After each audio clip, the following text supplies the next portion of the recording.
বাংলাদেশে একমাত্র একটা দলই আছে, সেটা হলো বিএনপি। বিএনপি সব সময় বাংলাদেশকে নিয়ে ভাবে, এ দেশের জনগণ কিভাবে ভালো থাকবে, কিভাবে ভালো চলবে, দেশের মানুষ শান্তিতে কিভাবে থাকবে, শুধু বিএনপি বাংলাদেশ নিয়ে ভাবে। আরেকটি দল আছে, তারা শুধু ক্ষমতা যাওয়ার জন্য পাগল হয়ে গেছে। তারা সাধারণ মানুষদেরকে বুঝায়, আমরা ক্ষমতা গেলে কোরআনের আইন দিয়ে দেশ শাসন করব, আমরা ক্ষমতা গেলে এই করব সেই করব, বহুত কিছু বলে। কিন্তু দেশ নিয়ে তারা কথা বলে না, দেশটা কিভাবে ভালো চলবে। তারা আবার বিদেশিদের সাথে বসে বসে আলাপ করে, আমরা যদি ক্ষমতা যাই আমরা শরিয়া আইন চালু করব না, আমরা প্রচলিত আইনে বিশ্বাসী। তারা সাধারণ মানুষদের বুঝায় তারা নাকি কোরআনের আইন চালু করব। এটা সম্পূর্ণ তাদের প্রতারণা। এই প্রতারণা থেকে আমাদের বিরত থাকতে হবে।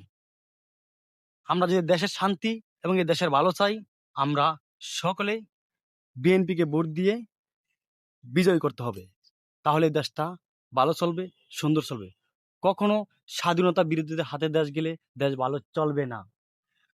তারা 1971 সালে এই দেশের বিরুদ্ধে ছিল, তারা আবার এই দেশের কিভাবে ভালো করবে, কিভাবে দেশ ভালো চালাবে? কখনো না। তারা এই দেশটাকে তুলে দিবে পাকিস্তানের হাতে।